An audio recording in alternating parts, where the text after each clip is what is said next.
So in today's video, we are going to review the gr4 C7 Corvette in Gran Turismo Sport. Now, this is a very good car. I actually am very surprised at how well it handled. Now, I am not a massive Corvette fan, I'm more of a Mustang guy, but this actually handles better on my first couple of tries using this car than the Mustang.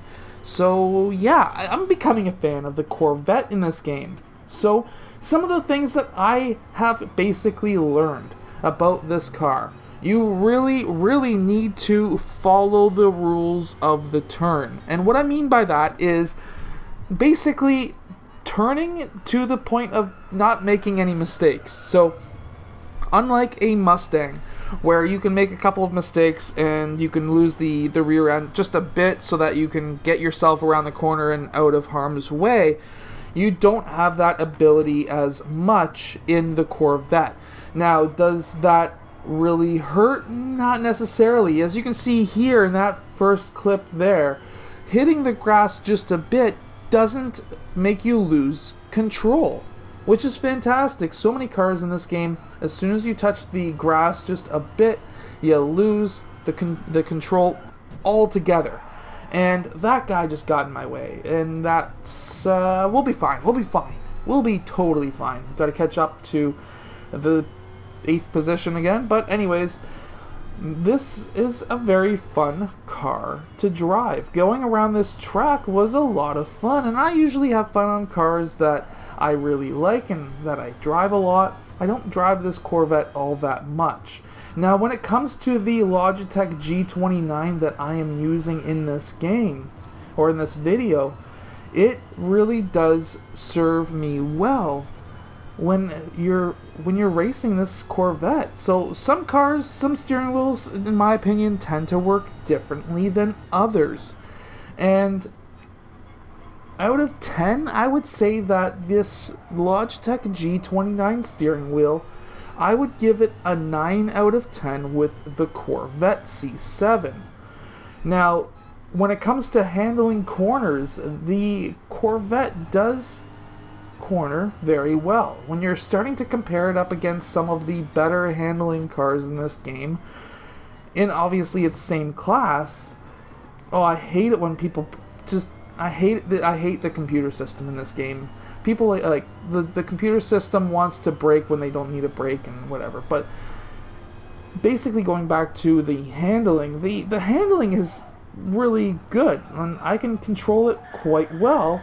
Now, the only thing is if you go too hot into a corner like I just did there, you didn't brake in the right braking spots, you're going to go into a wall. There's no way of saving it. Now, there are a few cars that you could save yourself, but this is not one of them. So because of that, I would give the handling for its class a 9 out of 10. However, when you start branching out into other classes, now of course this isn't a fair comparison when you start looking at some of the different race classes, I would say that I would give this car a 6.5 out of 10 for handling. Now, acceleration after an accident or acceleration off the beginning, in its class, I would give it a 8 out of 10. 8.5 out of 10. But versus other classes, I would also give it a 6.5 out of 10. Now, when it comes to the ability to brake going into corners, as long as you follow those pylons, you brake when you see the double pylon, you release the brake slowly when you see the single pylon, you start going around the corner and feathering the gas. That is a proper corner, unlike this one I just did here. I was taking it a bit wide so I didn't get into an accident. But when you're braking when you should, this car is fantastic. However, if you brake just a bit too late coming into a corner, then that is when you're going to get into trouble. The brakes do lock up if you slam them too hard, but they don't lock up as hard as some other cars. So for braking, I would give this car in its class an 8.5 out of 10. However, going into other classes, I would probably drop it down more into the 6 and 6.5 range. Now, for the rest of this video, I'm not going to be yapping and yammering on. I just want you to really enjoy what this car really does. Anyways, I hope that you have enjoyed today's video. Hit that like button, subscribe, and of course this video goes on for another 4 minutes. I will see you guys in my next video.